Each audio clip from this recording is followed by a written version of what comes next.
ಕರ್ತನ ಪರಿಶುದ್ಧ ನಾಮಕ್ಕೆ ಸ್ತೋತ್ರವಾಗಲಿ. ಕರ್ತನ ದೈವ ಸಾನ್ನಿಧ್ಯದಲ್ಲಿ ಇವತ್ತಿನ ದಿವಸ ಮತ್ತೊಮ್ಮೆ ತಿರುಗಿ ಬರುವುದಕ್ಕೆ ಕರ್ತನ ಕೊಟ್ಟಂತ ಕೃಪೆಗಾಗಿ ಸ್ತೋತ್ರ. 17ನೇ ದಿವಸ ಉಪವಾಸ ಪ್ರಾರ್ಥನೆ ಆಗಿದೆ. ಹಲ್ಲೆಲೂಯಾ. 18ನೇ ದಿವಸ ಉಪವಾಸ ಪ್ರಾರ್ಥನೆ. 18ನೇ ದಿವಸ ಉಪವಾಸ ಪ್ರಾರ್ಥನೆಯಲ್ಲಿ ನಾವಿರೋದಟ್ಟು ಕರ್ತನ ಪರಿಶುದ್ಧ ನಾಮಕ್ಕೆ ಸ್ತೋತ್ರವಾಗಲಿ. ಕರ್ತನ ಇಷ್ಟು ದಿನ ನಮ್ಮನ್ನ ನಡೆಸಿದ ದೇವರಿಗೆ ಕರ್ತನ ಪರಿಶುದ್ಧ ನಾಮಕ್ಕೆ ಸ್ತೋತ್ರವಾಗಲಿ. ನೀವು ಗಮನಿಸ್ತಿರೋ ಗೊತ್ತಿಲ್ಲ, ಈ ಸರಿದು ಉಪವಾಸ ಪ್ರಾರ್ಥನೆ ಒಂದು ರೀತಿಯಲ್ಲಿ ನಮಗೆ ವಿಶೇಷ ಅನಿಸ್ತದೆ. ಯಾಕೆಂದ್ರೆ ನಾವು ಫಸ್ಟ್ ಉಪವಾಸ ಪ್ರಾರ್ಥನೆಯನ್ನು ಮಾಡಿದಾಗ ನಾವು ಮಾರ್ನಿಂಗ್ ಸೆಷನ್ ಇಟ್ಟಿದ್ವಿ, ಮಾರ್ನಿಂಗ್ ಬರೋ ರೀತಿಯಲ್ಲಿ ಸೆಷನ್ ಇಟ್ಟಿದ್ವಿ. ಸೆಕೆಂಡ್ ಬಾರಿ ಮಾಡುವಾಗ ನಾವು ಮಾರ್ನಿಂಗ್ ಇತ್ತು, ಈವ್ನಿಂಗ್ ಇತ್ತು. ಅದೇ ರೀತಿಯಲ್ಲಿ ಮತ್ತೆ ಈ ವರ್ಷದ ಆರಂಭದಲ್ಲಿ ಮಾಡಿದಾಗಲೂ ಕೂಡ ಮಾರ್ನಿಂಗ್ ಈವ್ನಿಂಗ್ ಮಾಡುದು ಅಥವಾ ಮಾರ್ನಿಂಗ್ ಮಾತ್ರ ಮಾಡುದು ಅಥವಾ ಸಂಡೇ ಈವ್ನಿಂಗ್ ಮಾತ್ರ ಮಾಡುದು, ಎರಡೂ ಇದೆ. ಆದ್ರೂ ಏನಂತಂದ್ರೆ ಏನೋ ಒಂದು ವಿಶೇಷತೆ ಅನಿಸ್ತಾ ಇದೆ ಕರ್ತನ ಸನ್ನಿಧಾನದಲ್ಲಿ. ಈ ಒಂದು ವಿಶೇಷವಾದ ಈ ಉಪವಾಸ ಪ್ರಾರ್ಥನೆಯಲ್ಲಿ ನಾವು ವಿಶೇಷವಾದ ಫಲವನ್ನು ಹೊಂದಲಿಕ್ಕೆ ಆ ನಿರೀಕ್ಷೆ ನಮ್ಮಲ್ಲಿರಬೇಕು. ಆ ನಿರೀಕ್ಷೆ ಇದ್ರೆ ಮಾತ್ರವೇ ಕರ್ತನ ನಮ್ಮನ್ನ ಆಶೀರ್ವದಿಸಲು ಸಾಧ್ಯ, ನಾವು ಆತನಿಂದ ಹೊಂದಿಕೊಳ್ಳಲು ಸಾಧ್ಯ. ಹಲ್ಲೆಲೂಯಾ. ಕರ್ತನ ಪರಿಶುದ್ಧ ನಾಮಕ್ಕೆ ಸ್ತೋತ್ರವಾಗಲಿ. ಇವತ್ತಿನ ದಿವಸ ನಾವು ನೇರವಾಗಿ ಸಂದೇಶಕ್ಕೆ ಹೋಗೋಣ. ರೋಮಾಪುರ ಬರೆದ ಪತ್ರಿಕೆ 9ನೇ ಅಧ್ಯಾಯ 22, 23, 24 ವಚನವನ್ನು ಓದಿಕೊಳ್ಳೋಣ. ರೋಮಾಪುರ ಬರೆದ ಪತ್ರಿಕೆ 9ನೇ ಅಧ್ಯಾಯ 22, 23, 24. ಹಲ್ಲೆಲೂಯಾ. ಕರ್ತನ ಪರಿಶುದ್ಧ ವಾಕ್ಯ ಈ ರೀತಿಯಲ್ಲಿ, ಆದರೆ ದೇವರು ತನ್ನ ಕೋಪವನ್ನು ತೋರಿಸಿ ತನ್ನ ಶಕ್ತಿಯನ್ನು ಪ್ರಸಿದ್ಧಿಪಡಿಸಬೇಕೆಂದಿದ್ದರು. ಹಾಗೆ ಮಾಡದೆ ತನ್ನ ಕೋಪಕ್ಕೆ ಗುರಿಯಾದ ನಾಶನ ಪಾತ್ರರನ್ನು ಬಹು ಸೈರಣೆಯಿಂದ ಸೈರಿಸಿಕೊಂಡಿದ್ದಾನೆ. ಹಲ್ಲೆಲೂಯಾ. ಕರ್ತನ ಪರಿಶುದ್ಧ ನಾಮಕ್ಕೆ ಸ್ತೋತ್ರವಾಗಲಿ. ಇಲ್ಲಿ ಎರಡು ವಿಚಾರಗಳನ್ನು ನಾವು ಗಮನಿಸ. ಒಂದು, ದೇವರ ಮನಸ್ಸಿನ ಒಂದು ಬದಲಾವಣೆ, ಅಂದ್ರೆ ಆತನ ಕೃಪೆಯನ್ನ ಕರುಣೆಯನ್ನು ತೋರಿಸಿದ್ರೆ ನಾವು ನೋಡಬಹುದು. ಅದೇ ರೀತಿಯಲ್ಲಿ ಎರಡನೇ ಒಂದು ಗುಂಪು ಏನಂತಂದ್ರೆ ಕೋಪಕ್ಕೆ ಪಾತ್ರರು, ಶಿಕ್ಷೆಗೆ ಪಾತ್ರರು, ಅವರಿಗೆ ಪನಿಷ್ಮೆಂಟ್ ಆಗ್ಲೇಬೇಕು. ಈಗ ಯಾವ ರೀತಿ ಅಂತಂದ್ರೆ ಒಬ್ಬ ವ್ಯಕ್ತಿ ಕ್ರೈಮ್ ಮಾಡಿದಾನೆ, ಕ್ರೈಮ್ ಮಾಡುವಂತ ಸಂದರ್ಭದಲ್ಲಿ ಅವನಿಗೆ ಗಲ್ಲು ಶಿಕ್ಷೆ ಆಗ್ಲೇಬೇಕು. ಆತನಿಗೆ ಒಂದು ರಾಷ್ಟ್ರಪತಿಯಿಂದ ಕ್ಷಮೆ ಸಿಕ್ಕಿದ್ರೆ ಹೆಂಗಿರುತ್ತೆ, ಆ ರೀತಿಯ ಪರಿಸ್ಥಿತಿಯಲ್ಲಿ ನಾವು ಕೂಡ ಆತನ ಮುಂದೆ ಇದ್ದೇವೆ ಎಂದು ನೋಡಿದೆ. ಆದ್ರೆ ಅದನ್ನೇನ್ ಮಾಡ್ತಾ, ತನ್ನ ಕೋಪವನ್ನು ತೋರಿಸಿ ತನ್ನ ಶಕ್ತಿಯನ್ನು ಪ್ರಸಿದ್ಧಿಪಡಿಸಬೇಕೆಂದಿದ್ದರು. ಫೆರೋನ ಮೇಲೆ, ನೆಬೂಕದ್ನೆಚ್ಚರನ ಮೇಲೆ ನಡೆದಂತ ವಿಚಾರ ಇದಾಗಿತ್ತು. ಆತನು ಏನ್ ಮಾಡಿದ್ರು, ತನ್ನ ಶಕ್ತಿಯನ್ನ ಪ್ರಸಿದ್ಧಿಯನ್ನ ಪಡಿಸಬೇಕೆಂದಿದ್ದರು. ಅವರು ನಾಶವಾದ್ರು. ಆದ್ರೆ ಹಾಗೆ ನಮಗೆ ಮಾಡದೆ ತನ್ನ ಕೋಪಕ್ಕೆ ಗುರಿಯಾದ ನಾಶನ ಪಾತ್ರರನ್ನ ಬಹು ಸೈರಣೆಯಿಂದ ಏನ್ ಮಾಡ್ತಾ ಇದ್ದಾನಂತೆ, ಸೈರಿಸಿಕೊಂಡಿದ್ದಾನೆ. ಹಲ್ಲೆಲೂಯಾ. ಕರ್ತನ ಪರಿಶುದ್ಧ ನಾಮಕ್ಕೆ ಸ್ತೋತ್ರವಾಗಲಿ. ಕರ್ತನಾದ ದೇವರಿ ಮಾತನಾಡಿದ ಏನು ಬೇಕಾದ್ರೂ ಅರ್ಥನ ಮಾಡಬಹುದು. ಅದನ್ನ ಹೇಳ್ತಾ ಇದ್ದಾನೆ ಮೋಶೆಗೆ, ಮೋಶೆ ನೀನು ಒಂದು ಮಾತನ್ನೇ ಕೇಳು, ನನಗೆ ಇವ್ರದ್ದು ಸಾಕಾಯ್ತು. ನನಗೆ ಇವರಿಗೆ ಒಂದು ದಿನ ಮಾಂಸ ಬೇಕು ಅಂತ ಕೇಳ್ತಾರೆ, ಇವತ್ತು ಒಂದು ದಿನ ಆಹಾರ ಬೇಕು ಅಂತ ಕೇಳ್ತಾರೆ, ಈರುಳ್ಳಿ ಬೇಕು ಅಂತ ಕೇಳ್ತಾರೆ, ಬೆಳ್ಳುಳ್ಳಿ ಬೇಕಂತ ಕೇಳ್ತಾರೆ, ಇನ್ನೊಂದು ನೀರು ಬೇಕು ಅಂತ ಕೇಳ್ತಾರೆ.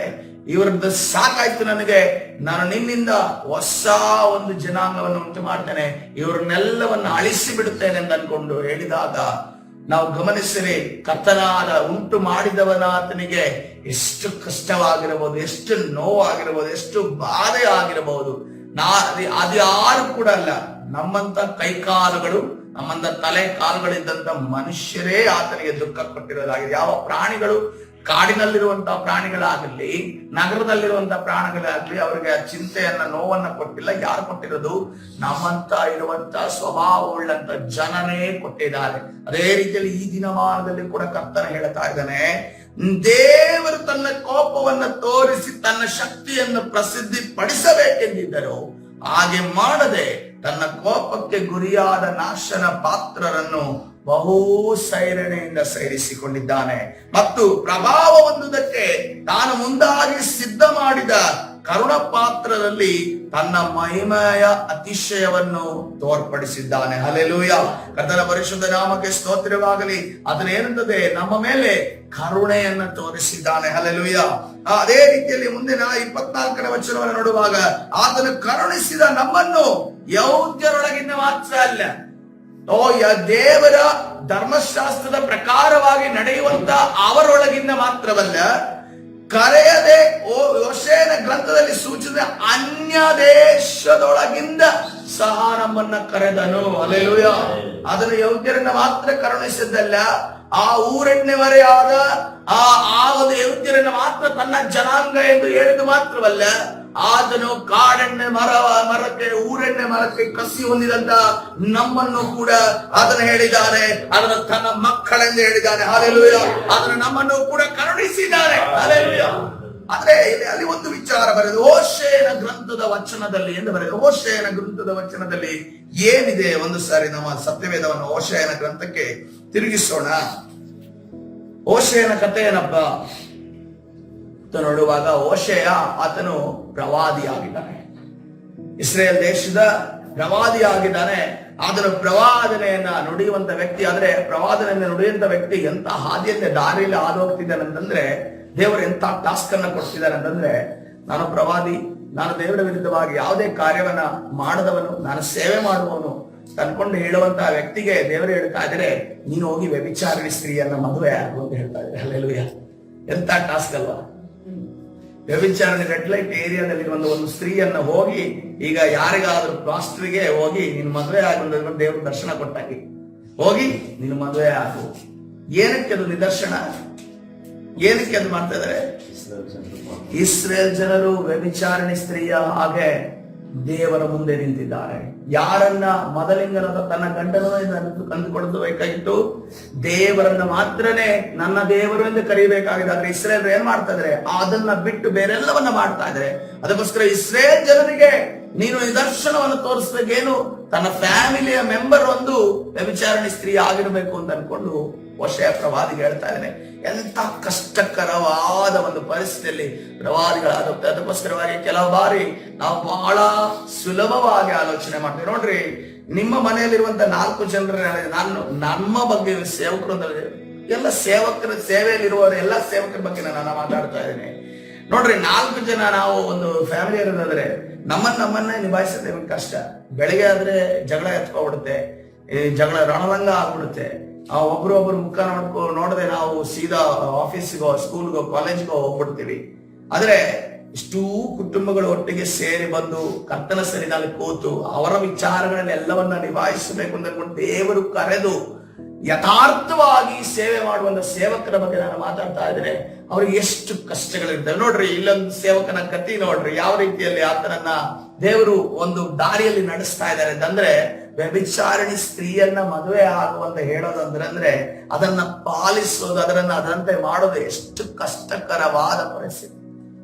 ಅದರ ಹೋಶೇಯ ತನ್ನ ಹೆಂಡತಿಗೆ ಹೇಳ್ತೀನಿ, ಇನ್ನು ಮುಂದೆ ನಿನ್ನ ವ್ಯಭಿಚಾರವನ್ನ ಮಾಡಬೇಡ, ನೀನ್ ನನ್ನ ಜೊತೆ ಹೆಂಡತಿ ಆಗಿರುವುದು ಅನ್ಕೊಂಡು ಹೇಳ್ತಾನೆ. ಎಷ್ಟು ದುಃಖದಿಂದ ಹೇಳಿರಬಹುದಲ್ವಾ? ಆದ್ರೆ ಕೂಡ ದೇವರಿಗೋಸ್ಕರ ಆತನು ಮಾಡಲು ಸಿದ್ಧನಾಗಿದ್ದಾನೆ. ಹಲ್ಲೆಲೂಯಾ. ಈ ರೀತಿಯಲ್ಲಿ ನಾವು ಸಿದ್ಧರಾದ್ರೆ ಮಾತ್ರವೇ ಕರ್ತನ ನೋಡ್ರಿ, ಇವತ್ತು ದಿವಸ ಹೋಶೇಯ ಪ್ರವಾದಿಯ ಗ್ರಂಥ ಏನು ಬರೆಯಲ್ಪಟ್ಟಿದೆ ಅಂತಂದ್ರೆ ಆತನು ದೇವರಿಗೋಸ್ಕರ ಮಾಡಿದಂತ ಕಾರ್ಯ, ದೇವರು ಆತನ ಒಳಗಡೆ ಇದ್ದು ಆತನನ್ನ ನಡೆಸಿದಂತ ರೀತಿಯಾಗಿದೆ. ಹಲ್ಲೆಲೂಯಾ. ಮುಂದೆ ಹೋಗೋಣ. ಆತನು ಹೆಂಗೂ ಮದುವೆ ಆಯ್ತು. ಈಗ ಮದುವೆ ಆಗಿ ಕರ್ತನ ಆತನಿಗೆ ಬಹುಮಾನವನ್ನ ಕೊಡ್ತಾ ಇದ್ದಾರೆ. ಏನು ಬಹುಮಾನ? ಗರ್ಭಫಲವನ್ನ ಕೊಡ್ತಾ ಇದ್ದಾನೆ. ಹೋಶೇಯ ಪ್ರವಾದನೆ ಗ್ರಂಥ 1ನೇ ಅಧ್ಯಾಯ 4ನೇ ವಚನ. ಈಗ ಹೆಂಡತಿ ಮುಖಾಂತರವಾಗಿ ಇಸ್ರೇಲ್ ಜನರಿಗೆ ಏನ್ ತೋರಿಸ್ತಾ ಇದ್ದಾರೆ? ನೀವು ವ್ಯಭಿಚಾರಿಗಳ ರೀತಿಯಲ್ಲಿ ಬದಲಾವಣೆ ಆಗ್ತಿದ್ದಾರೆ ಅಂತ. ಈಗ ಏನು ಮಕ್ಕಳ ಮುಖಾಂತರ ಏನು ಸಿಂಬಲ್ ಆಗಿ ನೋಡ್ತಾರೆ ನೋಡ್ರಿ. ಒಂದೊಂದು ಆತನ ಕುಟುಂಬದ ತನ್ನ ಪ್ರವಾದಿ, ತನ್ನ ಬಾಯಲ್ಲಿ ಬರುವಂತ ಮಾತುಗಳು ಇಸ್ರೇಲ್ ಜನರಿಗೆ ಬರುವಂತ ಪ್ರವಾದನೆ. ಹೆಂಡತಿ ಒಂದು ಸಿಂಬಾಲಿಕ್ ಆಗಿ ಪ್ರವಾದನೆ ಇಸ್ರೇಲರ ಮೇಲೆ. ಈಗ ಮಕ್ಕಳು ನೋಡ್ರಿ, ಹೋಶೇಯ ಪ್ರವಾದನೆಯಿಂದ 1ನೇ ಅಧ್ಯಾಯ 4ನೇ ವಚನ ನೋಡುವ, ಯೆಹೋವನು ಅವನನ್ನು ಕುರಿತು ಈ ಮಗುವಿಗೆ ಒಂದು ಮಗು ಹುಟ್ಟು, ಆ ಮಗುವಿಗೆ ಇಜ್ರೇಲ್ ಎಂದು ಹೆಸರಿಡು. ಇಜ್ರೇಲ್ನಲ್ಲಿ ಸುರಿಸಿದ ರಕ್ತಕ್ಕೆ ಪ್ರತಿಯಾಗಿ ಸ್ವಲ್ಪ ಕಾಲದೊಳಗೆ ನಾನು ಯೇಹೂ ವಂಶದವರಿಗೆ ಮುಯ್ಯಿ ತೀರಿಸಿ ಇಸ್ರೇಲ್ ಜನಾಂಗವನ್ನು ನಿರ್ನಾಮ ಮಾಡುವೆನು. ಹಲ್ಲೆಲೂಯಾ. ಇಸ್ರೇಲಿನ ಮೇಲೆ ಕೋಪೋದ್ರೇಕವನ್ನ, ಇಸ್ರೇಲ್ ಜನರ ದ್ರೋಹವನ್ನ, ಇಸ್ರೇಲಿನಲ್ಲಿ ನಡೆದಂತ ವಿರೋಧತೆಯನ್ನ ದೇವರು ಏನ್ ಮಾಡ್ತಾರೆ? ಆತನ ಮಕ್ಕಳ ಮುಖಾಂತರವಾಗಿ, ಹೋಶೇಯನ ಮಕ್ಕಳ ಮುಖಾಂತರವಾಗಿ ಸಿಂಬಾಲಿಕ್ ಆಗಿ ತೋರಿಸ್ತಾ ಇರೋದಂತೂ ಏನಂತಂದ್ರೆ, ಇಸ್ರೇಲ್ ಅಂದ್ರೆ ಇಸ್ರೇಲ್ ನೋಡಿ, ಇಸ್ರೇಲ್ ಅಲ್ಲ, ಇಜ್ರೇಲ್ ಅಂದ್ರೆ ಚದುರಿದ ಜನ ಎಂದು ನೋಡಿ. ಅಂದ್ರೆ ನಾನು ಜನರನ್ನ ಚದುರಿಸಿ ಬಿಡ್ತೇನೆ. ಯಾಕೆಂತಂದ್ರೆ ಇವರು ಬಹಳ ಕಂಫರ್ಟ್ ಆಗಿದ್ರೆ ಸುಮ್ಮನಿರ್ತಾರೆ. ಅದಕ್ಕೋಸ್ಕರವಾಗಿ ಇವರನ್ನ ಬೇರೆ ಕಡೆ ಚದುರಿಸಿದಾಗ ಅಲ್ಲಿ ಬೇರೆ ಬೇರೆ ಜನರಿರ್ತಾರೆ, ಬೇರೆ ಬೇರೆ ಸ್ವಭಾವದಲ್ಲಿರ್ತಾರೆ, ಬೇರೆ ಬೇರೆ ಮನಸ್ಥಿತಿಯವರು ಇರ್ತಾರೆ. ಅವರ ಮಧ್ಯದಲ್ಲಿ ಹೋಗಿ ಅನುಭವಿಸುವಾಗ ನನ್ನ ತಂದೆಯ ಮನೆ ಚೆನ್ನಾಗಿತ್ತು, ನಾನು ಕಂಫರ್ಟ್ ಆಗಿದ್ದೆ, ನನಗೆ ಆಶೀರ್ವಾದ ಇತ್ತು, ನಾನು 6 ದಿವಸಗಳ ಕಾಲ ದುಡಿದ್ರೆ 7 ದಿವಸಗಳ ಅನ್ನ, 7 ದಿವಸದ ಒಂದು ಗೋಧಿ ಎಲ್ಲ ರಾಗಿ ಎಲ್ಲ ನಾನು ಬೆಳಿಬೇಕು ಅಂತಿರ್ಲಿಲ್ಲ, ನನ್ನ ಕರ್ತನು ಕೊಡ್ತಿದ್ರು. ಆದ್ರೆ ಈಗ ನಾನು ಎಲ್ಲಿ ಕಳಿಸ್ತಾ ಇದ್ದಾರೆ ನನ್ನನ್ನ? ಬೇರೆ ದೇಶಕ್ಕೆ, ಬೇರೆ ಜನರ ಮಧ್ಯದಲ್ಲಿ ಕರ್ತನು ಕಳಿಸ್ತಾ ಇದ್ದಾನೆ. ಎರಡನೇದಾಗಿ ನೋಡುವಾಗ 6ನೇ ವಚನ, ಆದ್ರೆ ಇನ್ನೊಂದು ಮಗು ಹುಟ್ಟುತ್ತೆ. ಅವಳು ಪುನಃ ಗರ್ಭಿಣಿಯಾಗಿ ಹೆಣ್ಣು ಮಗುವನ್ನು ಹೆತ್ತಾಗ ಯೆಹೋವನು ಹೋಶೇಯನನ್ನು ಕುರಿತು ಆ ಮಗುವಿಗೆ ಲೋರುಹಮ ಎಂದು ಹೆಸರಿಡು, ಯಾಕಂದರೆ ನಾನು ಇಸ್ರಾಯೇಲ್ ವಂಶದಲ್ಲಿ ಇನ್ನು ವಾತ್ಸಲ್ಯ ಬಿಡುವುದಿಲ್ಲ, ಅವರನ್ನು ಎಷ್ಟು ಮಾತ್ರವೂ ಕ್ಷಮಿಸುವುದಿಲ್ಲ. ಹಲ್ಲೆಲೂಯಾ. ಕರ್ತನ ಪರಿಶುದ್ಧರ ಈ ವರ್ಡ್ಸ್ ಇದೆಯಲ್ಲ, ಕೇಳಿದ್ರೆ ಹಂಗೆ ಹರಿದೋಗ್ಬಿಡುತ್ತೆ. ಒಂದು ವೇಳೆ ದೇವರು ಕ್ಷಮಿಸೋದಿಲ್ಲ ಅಂತ ಅನ್ಕೊಂಡು ಹೇಳಿದ್ದೆ ಮಾತನ್ನ ಹೇಳಿದ್ರೆ ಪ್ರಿಯರೇ, ನಮ್ಮ ಪರಿಸ್ಥಿತಿ ಏನಾಗಬಹುದು ಹೇಳ್ರಿ. ಹೋಶೇಯನಿಗೆ ಈ ಮಾತನ್ನ ಕೇಳುವಾಗ ಹೃದಯ ನಡುಗದ ಪರಿಸ್ಥಿತಿ ಬಂದಿರಬಹುದು. ಯಾಕೆಂತಂದ್ರೆ ಮಗು ಹುಡ್ತಾ ಇದೆ, ಅದನ್ನು ಸಂತೋಷ ಪಡೋದಕ್ಕೂ ಆಗ್ತಾ ಇಲ್ಲ. ಮಗು ಹುಡ್ತಿದ್ರೆ ಮಗುನ ದೇವರು ಸಿಂಬಾಲಿಕ್ ಆಗಿ ಇಸ್ರೇಲ್ರಿಗೆ ಏನ್ ತೋರಿಸ್ತಾ ಇದ್ದಾರೆ? ಅವ್ರನ್ನ ನಾನು ಕ್ಷಮಿಸೋದಿಲ್ಲ, ಅವರ ಮೇಲೆ ವಾತ್ಸಲ್ಯವನ್ನ ತೋರೋದಿಲ್ಲ. ಹಿಂಗೆ ಹೇಳಿದಾಗ ಸಡನ್ ಆಗಿ ನಮ್ಗೆ ದೇವ್ರ ಮೇಲೆ ಸಿಟ್ಟು ಬರುತ್ತಲ್ಲ, ಸಡನ್ ಆಗಿ ದೇವ್ರು ಕ್ಷಮಿಸೋದಿಲ್ವಾ? ಹಾಗಾದ್ರೆ ನಮ್ಗೆ ದೇವ್ರು ಯಾಕೆ ಬೇಕು ಅನ್ನೋ ರೀತಿಯಲ್ಲಿ ಅನಿಸುತ್ತೆ. ಆದ್ರೆ ನಾವು ಮಾಡಿದ ಕೃತ್ಯ, ನಾವು ಮಾಡಿದ ಅನ್ಯಾಯ, ನಾವು ಮಾಡಿದ ದ್ರೋಹ, ನಾವು ಮಾಡಿದ ವಿರೋಧ ಮಾತುಗಳು, ನಾವು ಮಾಡಿದ ವಿರೋಧ ಆಲೋಚನೆ, ಇವತ್ತಿನ ದಿವಸ ನಾವು ಅದರ ವಿಚಾರವಾಗಿ ನಾವೇ ಪರೀಕ್ಷಿಸಿಕೊಳ್ಬೇಕು. ಇಲ್ಲಾಂದ್ರೆ ನ್ಯಾಯಸ್ಥಾನದ ಮುಂದೆ ಹೋಗಿ ನಾವು ಲೆಕ್ಕ ಕೊಡಬೇಕಾಗುತ್ತೆ. ನ್ಯಾಯಸ್ಥಾನದ ಮುಂದೆ ಲೆಕ್ಕ ಕೊಡಬೇಕಾಗುತ್ತೆ. ನಾವು ಗಮನಿಸ್ತೀರಿ, ನೋಡ್ರಿ, ಅಲ್ಲಿ ಒಂದು ತಲಾಂತವನು ಒಂದು ಮಾತನ್ನ ಹೇಳ್ತಾನೆ. ಒಂದು ತಲಾಂತವನು ಆತನು ಭೂಮಿಯಲ್ಲಿ ತಲಾಂತನ ಊತಿಡ್ತಾನಂತೆ. ಊತಿಟ್ಟ ನಂತರ ಆತನು ತನ್ನ ಯಜಮಾನ ಬರುವಾಗ ಆ ಯಜಮಾನ, ಯಾಕಪ್ಪ ನೀನು ಒಂದು ತಲಾಂತ ಇದ್ರೆ ಒಂದು ತಲಾಂತ ಮಾತ್ರ ತಂದು ಕೊಟ್ಟಿದೆಯಲ್ಲ ಅಂತಂದ್ರೆ, ನೀನು ಕಠಿಣ ಮನುಷ್ಯನು, ಬಿತ್ತದಿರುವಲ್ಲಿ ನೀನು ಕೊಯ್ಲನ್ನ ಕೇಳುವಾತನು, ತೋರದಿರುವಲ್ಲಿ ನೀನು ಅಲ್ಲಿರುವಂತಹ ಒಂದು ಫಲವನ್ನ ಕೇಳುವಾತನು ಅಂದ್ಕೊಂಡು ಹೇಳ್ತಾನೆ. ಯಾರಿಗೆ ಕಠಿಣ ಮನುಷ್ಯನು ಅಂತ ಹೇಳ್ತಾ ಇದ್ದಾನೆ? ದೇವರಿಗೆ ಹೇಳ್ತಾ ಇದ್ದಾನೆ. ಅದರ ಅರ್ಥ ಏನಂತಂದ್ರೆ, ನ್ಯಾಯ ತೀರ್ಪಿನ ದಿವಸದಲ್ಲಿ ಆತನು ಬಹಳ ಕಠಿಣವಾಗಿ ನಿಲ್ಲುವಾತನಾಗಿದ್ದಾನೆ. ಪ್ರಿಯರೇ, ಜಡ್ಜ್ ಅನ್ನೋದು ನೋಡ್ರಿ, ಈಗಿನ ಜಡ್ಜ್ ಬಗ್ಗೆ ನಾನು ಮಾತಾಡ್ತಾ ಇಲ್ಲ. ಈಗ ಭಾರತ ದೇಶದಲ್ಲಿ ಇದಾರಲ್ಲ ಆ ಜಡ್ಜ್ ಬಗ್ಗೆ ನಾನು ಮಾತಾಡ್ತಿಲ್ಲ. ಇದೇ ಒಂದು 10 ವರ್ಷ ಹಿಂದೆ ಹೋಗೋಣ.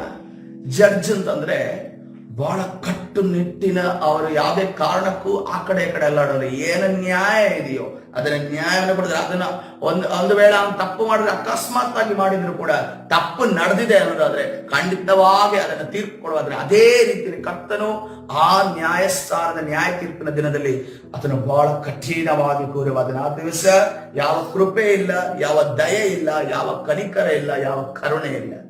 ಅದಕ್ಕೋಸ್ಕರವಾಗಿ ನಾವು ಆ ಒಂದು ಸ್ಥಾನಕ್ಕೆ ಹೋಗುವುದಕ್ಕಿಂತ ಮುಂಚೆಯೇ ನಮ್ಮನ್ನು ನಾವು ತಗ್ಗಿಸಿಕೊಂಡರೆ ನಾವು ಕ್ಷಮಿಸದೇ ಇರುವಂತ ಪಟ್ಟಿಯಲ್ಲಿರೋದಿಲ್ಲ, ಕ್ಷಮಿಸುವಂತ ಪಟ್ಟಿಯಲ್ಲಿರ್ತೇವೆ. ಹಲ್ಲೆಲೂಯಾ. 3ನೇದಾಗಿ ನೋಡೋಣ. ಆಗ ಯೆಹೋವನು ಆ ಮಗುವಿಗೆ, ಇನ್ನೊಂದು ಮಗು ಹುಟ್ಟುತ್ತೆ ಅವನಿಗೆ, ಇನ್ನೊಂದು ಮಗುವಿಗೆ ಈ ರೀತಿಯಲ್ಲಿ ಹೆಸರಿಡಲು ಅಮ್ಮಿ ಎಂಬ ಹೆಸರಿಡು, ಏಕೆಂದರೆ ನೀವು ನನ್ನ ಪ್ರಜೆಯೇ ಅಲ್ಲ, ನಾನು ಇನ್ನು ನಿಮ್ಮ ದೇವರಲ್ಲ ಅನ್ನೋದನ್ನ ಕರ್ತನೆ ಹೇಳ್ತಾ ಇದ್ದಾನೆ. ಬಹಳ ಕಠಿಣವಾದ, ಬಹಳ ಗಂಭೀರವಾದ ಮಾತುಕತೆ ಹೋಶೇಯನ ಜೊತೆ ನಡೀತಿದೆ. ನನಗೆ ಗೊತ್ತಿಲ್ಲ ಹೋಶೇಯ ಎಷ್ಟು ಅದನ್ನು ತಡ್ಕೊಂಡಿದ್ದಾನೋ ನನಗೆ ಗೊತ್ತಿಲ್ಲ. ಯಾಕಂದ್ರೆ ಜನರ ಪ್ರವಾದಿ, ಜನರಿಗೋಸ್ಕರ ಪ್ರಾರ್ಥನೆ ಮಾಡೋನು, ಜನರಿಗೋಸ್ಕರ ಕೃಪೆ ಕರುಣೆಗೋಸ್ಕರ ಕೇಳಿಕೊಳ್ಳೋನಾದ ಪ್ರವಾದಿ ಈ ಮಾತನ್ನ ದೇವರ ಬಾಯಿಯಿಂದ ಕಿವಿಯಲ್ಲಿ ಕೇಳಬೇಕಾದ್ರೆ ಅವನ ಪರಿಸ್ಥಿತಿ ಬಹಳ ದಾರುಣವಾಗಿದೆ. ಆದ್ರೆ ಇಲ್ಲಿ ಅಂದ್ರೆ ಆಲೋಚನೆ ಮಾಡ್ರಿ, ತಂದೆಯಾದ ದೇವರಿಗೆ, ಆ ಯೇಸು ಕ್ರಿಸ್ತನಿಗೆ ಎಷ್ಟು ನೋವಾಗಿರ್ಬೋದು, ಎಷ್ಟು ಕಷ್ಟ ಆಗಿರ್ಬೋದು.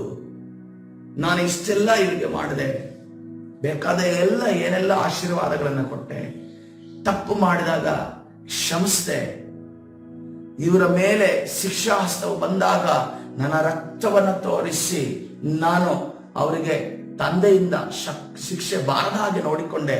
ಆದ್ರೆ ಇವರು ನನ್ನ ಕಡೆ ತಿರುಗಿಲ್ವಲ್ಲ ಅಂತ ಅನ್ಕೊಂಡು ಬಂದಾಗಲೇ, ಫೈನಲ್ ಸ್ಟೇಜ್ ಬಂದಾಗಲೇ ಕರ್ತನೆ ಹೇಳ್ತಾ ಇದ್ದಾನೆ, ಇಸ್ರೇಲ್ ಅಂತ ಹೇಳ್ತಾ ಇದ್ದಾನೆ, ನಾನು ಇವ್ರನ್ನ ಚದರಿಸುತ್ತೇನೆ ಅಂತ ಹೇಳ್ತಾ ಇದ್ದಾನೆ.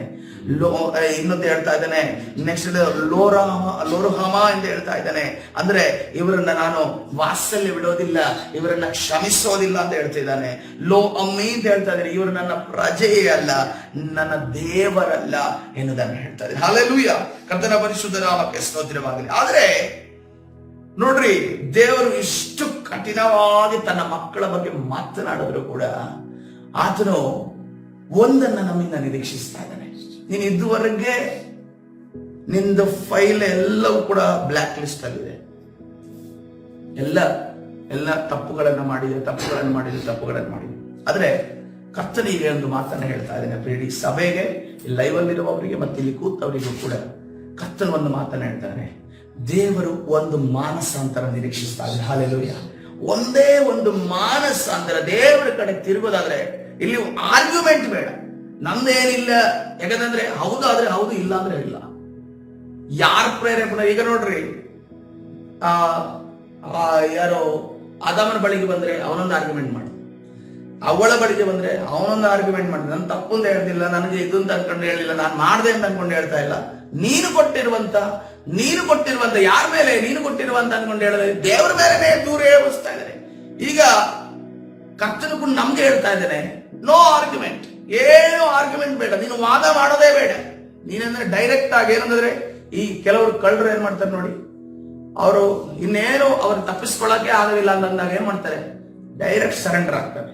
ಕರ್ತನ ಅದನ್ನೇ ಹೇಳ್ತಿರೋದು, ಡೈರೆಕ್ಟ್ ಸರೆಂಡರ್ ಆದ್ರೆ ಕರ್ತನ ಏನ್ ಮಾಡ್ತಾನೆ ಅಂತಂದ್ರೆ, 10ನೇ ವಚನಕ್ಕೆ ಬಂದ್ರಿ,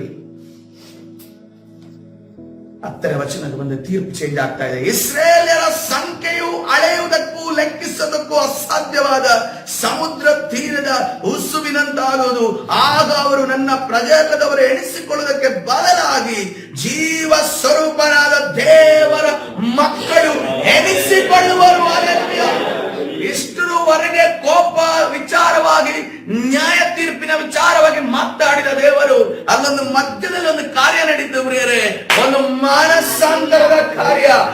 ಮನಸ್ಸನ ಮೊಣಕಾಲೂರಿ ಕರಗಳನ್ನ ಎತ್ತಿ ಏನೂ ಆರ್ಗ್ಯುಮೆಂಟ್ ಮಾಡದೆ, ಏನೂ ವಿಚಾರಗಳನ್ನ ಹೇಳದೆ, ಅಲ್ಲಿ ಹೀಗಾಯ್ತು, ಇಲ್ಲಿ ಹಾಗಾಯ್ತು, ಅದಕ್ಕೋಸ್ಕರ ನಾನು ಮಾಡಿದೆ, ಅದಕ್ಕೋಸ್ಕರ ಇವ್ರು ಹಿಂಗೆ ಹೇಳುದು, ಅವ್ರು ಹಂಗೆ ಹೇಳುದು, ಅದಕ್ಕೋಸ್ಕರ ನಂದಾಯ್ತು ಅಂತ ಅನ್ಕೊಂಡು ಏನೂ ಹೇಳದೆ ಡೈರೆಕ್ಟ್ ಆಗಿ ದಾವಿದ ಹೇಳ್ತಾ ಇದ್ದಾನೆ, ಕರ್ತನೇ, ನಾನು ನಿನ್ನ ವಿರುದ್ಧವಾಗಿ ಪಾಪ ಮಾಡಿದ್ದೇನೆ, ನನ್ನನ್ನ ಕ್ಷಮಿಸು ಎಂದು ಕೇಳ್ತಾರೆ. ಹಲ್ಲೆಲೂಯಾ. ತಪ್ಪಿ ಹೋದ ಮಗನು ಬರ್ತಾ ಇದ್ದಾನೆ, ನಾನು ನಿನ್ನ ವಿರುದ್ಧವಾಗಿಯೂ ಪರಲೋಕದ ವಿರುದ್ಧವಾಗಿಯೂ ನಾನು ತಪ್ಪು ಮಾಡಿದ್ದೇನೆ, ನನ್ನನ್ನ ಕ್ಷಮಿಸು. ಹಲ್ಲೆಲೂಯಾ. ಇವತ್ತಿನ ದಿವಸ ಆ ರೀತಿಯ ಮನಸ್ಸಾಂತರವನ್ನ ಕರ್ತನ ನಿರೀಕ್ಷಿಸ್ತಾ ಇದ್ದಾನೆ ಪ್ರಿಯರೇ. ಹಲ್ಲೆಲೂಯಾ. ಯಾಕಂದ್ರೆ ಕೆಲವು ಬಾರಿ ಏನಾಗುತ್ತೆ ನೋಡ್ರಿ, ನಮ್ಮ ಜೀವಿತದಲ್ಲಿ ಅನೇಕ ಸೈತನ್ನ ಕಾರ್ಯಗಳು, ತಂದೆಗಳ ಶಾಪಗಳು, ತಾಯಿಗಳ ಶಾಪಗಳ ನಿಮಿತ್ತವಾಗಿ ನಮ್ಮ ಜೀವಿತದಲ್ಲಿ ಪರಿಸ್ಥಿತಿಗಳಿದ್ರೆ, ಆ ಪರಿಸ್ಥಿತಿಗಳನ್ನ ನಾವೇನ್ ಅಂದುಕೊಂಡಿರ್ತೇವೆ ಅಂತಂದ್ರೆ, ನನ್ನ ಪರಿಸ್ಥಿತಿ ಈ ರೀತಿಯಲ್ಲ, ಅದಕ್ಕೋಸ್ಕರವಾಗಿ ನಾನು ಈ ತಪ್ಪು ಮಾಡ್ತಾ ಇದ್ದೇನೆ, ದೇವರಿಗೆ ಅದನ್ನ ಅರ್ಥವಾಗುತ್ತಲ್ವಾ, ದೇವರು ಯಾಕೆ ದೇವರು ಅದನ್ನ ತಿಳಿದುಕೊಂಡಿದ್ದಾನಲ್ಲ ಅಂತ ಅನ್ಕೊಂಡು ನಾವು ಅಂದುಕೊಂಡು ಪಾಪವನ್ನ ಮಾಡುವುದಕ್ಕೆ ಮುಂದಾಗುತ್ತೇವೆ. ಆದ್ರೆ ದೇವರ ಒಂದನ್ನು ಹೇಳ್ತಾರೆ, ನಾನು ಪಾಪಕ್ಕೆ ಕಾರಣನಲ್ಲ, ನಾನು ನೀತಿವಂತನಾಗಿದ್ದೇನೆ, ನಾನು ನ್ಯಾಯವಂತನಾಗಿದ್ದೇನೆ. ಹಲ್ಲೆಲೂಯಾ. ಅದಕ್ಕೋಸ್ಕರ ಯಾವುದೇ ಕಾರಣಕ್ಕೂ ನಮ್ಮ ಪಾಪಗಳಿಗೆ ಕರ್ತನು ಸಪೋರ್ಟ್ ಆಗಿಲ್ಲ. ಹಲ್ಲೆಲೂಯಾ. ನಾವು ಯೇಸು ಕ್ರಿಸ್ತನನ್ನ ಲೋಕಕ್ಕೆ ಬೇರೆ ರೀತಿಯಲ್ಲಿ ಬಿಂಬ ಮಾಡ್ತಾ ಇದ್ದೇವೆ. ನೀನು ಕರ್ತನ ಸನ್ನಿಧಾನದಲ್ಲಿ ನೀತಿವಂತರಾಗಿ ನ್ಯಾಯವಂತರಾಗಿ ನಡೆಯುವುದಾದ್ರೆ ಕರ್ತನು ಪ್ರಿಯರೇ, ನೋಡ್ರಿ ಮುಂದಿನ ವಾಕ್ಯಗಳನ್ನು ನೋಡುವಾಗ ಹೇಳ್ತಾ ಇದ್ದಾರೆ, ಹೋಶೇಯನ ಪ್ರವಾದನೆ ಗ್ರಂಥ 11ನೇ ವಚನವನ್ನು ನೋಡಿ, 10ನೇ ವಚನದ 11ನೇ ವಚನವನ್ನು ನೋಡುವಾಗ ಕರ್ತನು ಮತ್ತೆ ತಿರುಗಿ, ಯೆಹೂದ್ಯರು ಇಸ್ರಾಯೇಲ್ಯರು ಒಟ್ಟುಗೂಡಿ ಒಬ್ಬನನ್ನೇ ಶಿರಸ್ಸಾಗಿ ಮಾಡಿಕೊಂಡು ದೇಶದೊಳಗಿಂದ ಹೊರಡುವರು. ಇಸ್ರೇಲಿನ ಸುದಿನವು ಅತಿ ವಿಶೇಷವಾದದ್ದು. ಹಲ್ಲೆಲೂಯಾ. ಇಸ್ರೇಲ್ ಅಂದ್ರೆ ಚದುರಿ ಹೋಗ್ತದೆ ನೋಡುವಾಗ, ಇಸ್ರೇಲಿನ ಸುದಿನವು ಮುಂದೆ ನೋಡುವಂತ ಸಮಯದಲ್ಲಿ ದೇವರು ಬಿತ್ತುವ ದಿನದ ಮಹಿಮೆಯ ದಿನ. ಪರಿಶುದ್ಧ ನಾಮಕ್ಕೆ ಸ್ತೋತ್ರವಾಗಲಿ. ದೇವರು ಸಂದರ್ಭಗಳನ್ನ ನೀವು ಎಷ್ಟು ಸ್ಪೀಡ್ ಆಗಿ ದೋಸೆ ಮಚ್ಚಾಕ್ತಿರಲ್ಲ, ಅಷ್ಟು ಸ್ಪೀಡ್ ಆಗಿ ದೋಸೆ ಮಚ್ಚಾಕಲು ಶಕ್ತನಾಗಿದ್ದಾನೆ. ದೇವರು ನಿರೀಕ್ಷೆ ಮಾಡ್ತಿರೋದೇನು? ನನ್ನ ಮಕ್ಕಳು ನಾನು ಹೇಳಿದ ರೀತಿಯಲ್ಲಿ ಕೇಳಬೇಕು, ನನ್ನನ್ನೊಬ್ಬನನ್ನೇ ಆರಾಧನೆ ಮಾಡಬೇಕು, ನನ್ನ ದಾರಿಯಲ್ಲಿ ಮಾತ್ರವೇ ನಡೆಯಬೇಕು ಅನ್ನೋದನ್ನ ಮಾತ್ರ ನಿರೀಕ್ಷೆ ಮಾಡ್ತಾ ಇದ್ದಾರೆ. ಎರಡನೇದಾಗಿ ನೋಡೋಣ, ಹೋಶೇಯ ಪ್ರವಾದನೆ ಗ್ರಂಥ 2ನೇ ಅಧ್ಯಾಯ 1ನೇ ವಚನ ನೋಡುವಾಗ, ನಿಮ್ಮ ಸಹೋದರನ್ನು ಅಮ್ಮಿ, ನಿಮ್ಮ ಸಹೋದರನ್ನು ರುಹಾಮ ಅನ್ನಿರಿ ಎಂದು ಹೇಳ್ತಾ ಇದ್ದಾರೆ. ಏನಿದು ಅಮ್ಮಿ ಅಂದ್ರೆ ಏನು? ಅಮ್ಮಿ ಅಂದ್ರೆ ನನ್ನ ಜನರು, ಹಲ್ಲೆಲೂಯಾ. ರುಹಾಮ ಅಂದ್ರೆ ಏನು? ದಯೆಯನ್ನು ಪಡೆಯುವವನು, ಹಲ್ಲೆಲೂಯಾ. ಕರ್ತನ ಪರಿಶುದ್ಧ ನಾಮಕ್ಕೆ ಸ್ತೋತ್ರವಾಗಲಿ. ನಮ್ಮನ್ನ ಹಾಗೆ ಬಿಟ್ಟು ಕೊಡ್ಲಿಕ್ಕೆ ಆತನು ನಮ್ಮನ್ನು ಉಂಟು ಮಾಡಿಲ್ಲ ಪ್ರೇರೆ. ನಮ್ಮನ್ನ ಆತನು ನಮ್ಮ ಪರವಾಗಿ ಮಾತನಾಡುವ ಆತನಾಗಿದ್ದಾನೆ. ನಮ್ಮ ಪರವಾಗಿ ಮಾತನಾಡುವಂತ ಆತನು ವಾದಿಯಾಗಿದ್ದಾನೆ, ಪ್ರತಿವಾದಿಯಾಗಿದ್ದಾನೆ, ಹಲ್ಲೆಲೂಯಾ. ಸೈತಾನನು ನಮ್ಮ ಬಗ್ಗೆ, ನಮ್ಮ ಕುಟುಂಬದವರ ಬಗ್ಗೆ, ನಮ್ಮ ಗಂಡರ ಬಗ್ಗೆ, ಹೆಂಡತಿಯ ಬಗ್ಗೆ, ಮಕ್ಕಳ ಬಗ್ಗೆ ಅಧಿಕಾರವನ್ನ ಕೇಳುವಾಗ ಆತನು ನಮ್ಮ ಪರವಾಗಿ ವಾದ ಮಾಡುವ ದೇವರಾಗಿದ್ದಾನೆ, ಹಲ್ಲೆಲೂಯಾ. ಇವತ್ತಿನ ದಿವಸ ಕರ್ತನು ಯಾವುದೇ ಒಂದು ಆರ್ಗ್ಯುಮೆಂಟ್ ಅನ್ನ ಕೇಳ್ತಾ ಇಲ್ಲ, ಯಾವ ವಿಚಾರವನ್ನ ಕೇಳ್ತಾರೆ. ನಿಮ್ಮಿಂದ ತಪ್ಪಾಗಿದೆ ಅಂತ ಅನ್ಕೊಂಡು ನಮಗೆ ಇಲ್ಲಿ ಗೊತ್ತಾಯ್ತು ಅಂತಂದ್ರೆ ಮೊದಲನೇ ಬಾರಿ ಕೇಳಿದ್ರು ನನ್ನಿಂದ ತಪ್ಪಾಗಿದೆ, ನನ್ನನ್ನು ಕ್ಷಮಿಸು ಎಂದು ಕೇಳುವುದಾದ್ರೆ ಕರ್ತನು ಎಲ್ಲವನ್ನ ಮಾರ್ಪಡಿಸುವಾತನಾಗಿದ್ದಾನೆ, ಹಲ್ಲೆಲೂಯಾ. ಹೋಶೇಯ ಪ್ರವಾದನೆ ಗ್ರಂಥ 2ನೇ ಅಧ್ಯಾಯ 22ನೇ ವಚನವನ್ನು ನೋಡುವಾಗ, ಬೇಡುವ ಧಾನ್ಯ ದ್ರಾಕ್ಷಾರಸ ತೈಲಗಳಿಗೆ ಭೂಮಿಯು ಒಲಿಯುವುದು, ಬೇಡುವ ಇಸ್ರೇಲಿಗೆ ಅವು ಒಲಿಯುವವು. ನಾನು ದೇಶದಲ್ಲಿ ಇಸ್ರೇಲ್ ಅನ್ನು ನನಗಾಗಿ ಬಿತ್ತುಕೊಳ್ಳಲು ಇಸ್ರೇಲ್ ಅನ್ನು ಚದುರಿಸಿಕೊಡ್ತೇನೆ ಎಂದು ಅನ್ಕೊಂಡು ಹೇಳಿದ ದೇವರು, ಅದೇ ಚದುರಿ ಹೋದಂತ ಜನರನ್ನ ಏನ್ ಹೇಳ್ತಾ ಇದ್ರೆ, ನಾನು ನನ್ನ ಆಲಯದಲ್ಲಿ, ನನ್ನ ರಾಜ್ಯದಲ್ಲಿ ನನ್ನ ಬಿತ್ತಿಕೊಳ್ಳುತ್ತೇನೆ, ಲೋರುಹಮಳಿಗೆ ವಾತ್ಸಲ್ಯವನ್ನು ತೋರಿಸುವೆನು, ಲೋ ಅಮ್ಮಿಗೆ ನೀನು ನನ್ನ ಪ್ರಜೆಯೇ ಎಂದು ಹೇಳುವೆನು, ಅವರು ನನ್ನನ್ನು ನನ್ನ ದೇವರೇ ಎಂದು ಭರಿಸುವರು. ಅದರ ಸನ್ನಿಧಾನದ ಈ ಸಮಯದಲ್ಲಿ ಬೇರೆ ಎಷ್ಟು ವರ್ಷಗಳ ಕಾಲ ಈ ಒಂದು ಪ್ರಕಟಣೆ ನಿಮಗೆ ಇಲ್ಲದೆ ಇರಬಹುದು. ಕರ್ತನೆ ಹೇಳ್ತಾರೆ, ನೋ ಆರ್ಗ್ಯುಮೆಂಟ್, ನೋ ಆರ್ಗ್ಯುಮೆಂಟ್. ನಿನ್ನಿಂದ ತಪ್ಪು ನಡೆದಿದೆಯಾ? ನಿನ್ನಿಂದ ತಪ್ಪು ನಡೆದಿದೆ. ಅನೇಕ ಬಾರಿ ನೋಡ್ರಿ, ಕೆಲವರು ನೋಡ್ರಿ, ಈ ಪ್ರವಾದಿಗಳಲ್ಲಿ ಹೆಂಗೆ ಗೊತ್ತಾ, ಇವ್ರು ಯಾರ ಜೊತೆ ಯಾರಿಗೆ ಕ್ಷಮೆ ಕಲ್ತಿದ್ದಾರೆ, ಯಾರಿಗೆ ದೇವರ ಮುಂದೆ ಹೋಗ್ತಿದ್ದಾರೆ ಅಂದ್ರೆ ತನ್ನ ತಪ್ಪು ಯಾವುದೂ ಇರೋದಿಲ್ಲ. ಆದ್ರೂ ಕೂಡ ಜನರ ತಪ್ಪಿಗೋಸ್ಕರ ಕರ್ತನ ಸನ್ನಿಧಿಗೆ ಹೋಗ್ತೀವಿ. ನಾವೀಗ ಮಧ್ಯಸ್ಥಿಗೆ ಪ್ರಾರ್ಥನೆ ಮಾಡ್ತಾ ಇದ್ದೇವೆ ಬೇರೆ. ನಿಮ್ಮ ಕುಟುಂಬದ ವಿಚಾರ ನಿಮಗೆ ಗೊತ್ತಿರುತ್ತದೆ, ನಿಮ್ಮ ಒಂದು ಫ್ಯಾಮಿಲಿ ಪರ್ಸನ್ ವ್ಯಕ್ತಿಗಳ ವಿಚಾರ ನಿಮಗೆ ಗೊತ್ತಿರ್ತದೆ. ನೀವು ಮೊಣಕಾಲೂರಿ ಒಂದು ವೇಳೆ ದೇವರ ಕಡೆ ನೋ ಆರ್ಗ್ಯುಮೆಂಟ್ ಮಾಡದೆ, ಕರ್ತನೇ ನನ್ನ ಮಗಳನ್ನ, ಗಂಡನನ್ನ, ನನ್ನ ಮೊಮ್ಮಕ್ಕಳನ್ನ ಕ್ಷಮಿಸು ಎಂದು ಮೊರೆ ಇಡುವುದಾದ್ರೆ ವಿದಿನ ಸೆಕೆಂಡ್ ಅಲ್ಲಿ ದೇವರ ಪ್ರೀತಿ ನಿಮ್ಮ ಮೇಲೆ ಇಳಿದು ಬರುವಂತದಾಗಿದೆ. ಅದನ್ನ ಹೇಳ್ತಾ ಇದ್ದಾನೆ. ಅದನ್ನ ಏನ್ ಹೇಳ್ತಾನೆ ಅಂತಂದ್ರೆ, ಇಸ್ರೇಲ್ ಅನ್ನು ನನಗಾಗಿ ಬಿತ್ತಿಕೊಳ್ಳೇನು, ನಾನು ಚದುರಿಸಿದಂತ ಜನರನ್ನ ನಾನು ನನಗೋಸ್ಕರ ಬಿತ್ತಿಕೊಳ್ಳೇನು. ಲೋರುಹಮಳಿಗೆ ಏನ್ ಹೇಳ್ತಾ ಇದ್ದೀನಿ, ನಾನು ವಾತ್ಸಲ್ಯವನ್ನು ನಾನು ಪ್ರೀತಿಯನ್ನು ತೋರಿಸ್ತೇನೆ. ಲೋ ಅಮ್ಮಿಗೆ ನಾನು ಏನ್ ಮಾಡ್ತೇನೆ, ನನ್ನ ಪ್ರಜೆಯನ್ನ ಮುಟ್ಟುವುದಕ್ಕೆ ಯಾರಿಗೂ ಅಧಿಕಾರ ಇಲ್ಲ, ಅವರ ಸುತ್ತಲೂ ನನ್ನ ಬೆಂಕಿ ಮೇಲೆ ಹಾಕ್ತೇನೆ ಅನ್ನುವುದನ್ನ ಆತನೇ ಹೇಳಿ ಅದನ್ನು ಒಂದು ವಿಚಾರವನ್ನು ದೃಢಪಡಿಸ್ತಾ ಇದ್ದಾನೆ.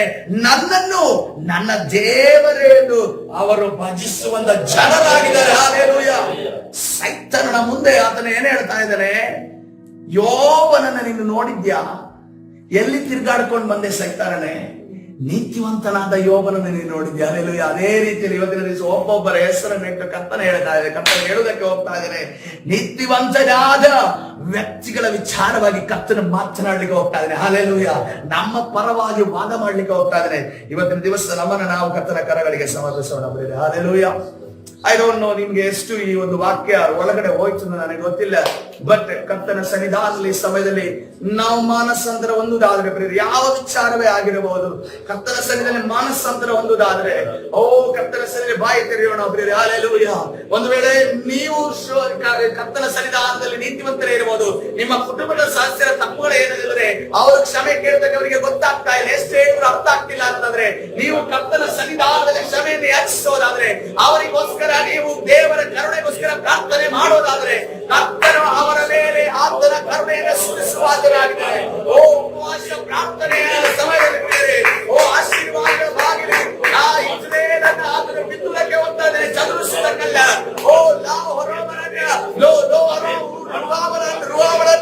ಆತನು ನನ್ನ ವಾತ್ಸಲ್ಯವನ್ನು ತೋರಿಸಲಿಕ್ಕೆ ಹೋಗ್ತಾ ಇದ್ದಾನೆ.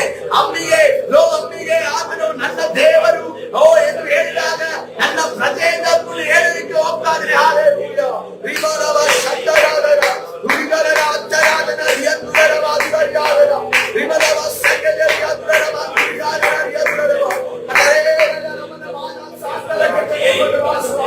ಕರ್ತನೇ, ಪಾಪಗಳನ್ನು ಕ್ಷಮಿಸುವ ದೇವರೇ, ಕರುಣೆಯನ್ನು ತೋರಿಸುವ ದೇವರೇ, ನಿನ್ನ ನಾಮಕ್ಕೆ ಸ್ತೋತ್ರ ಮಾಡುತ್ತೇವೆ.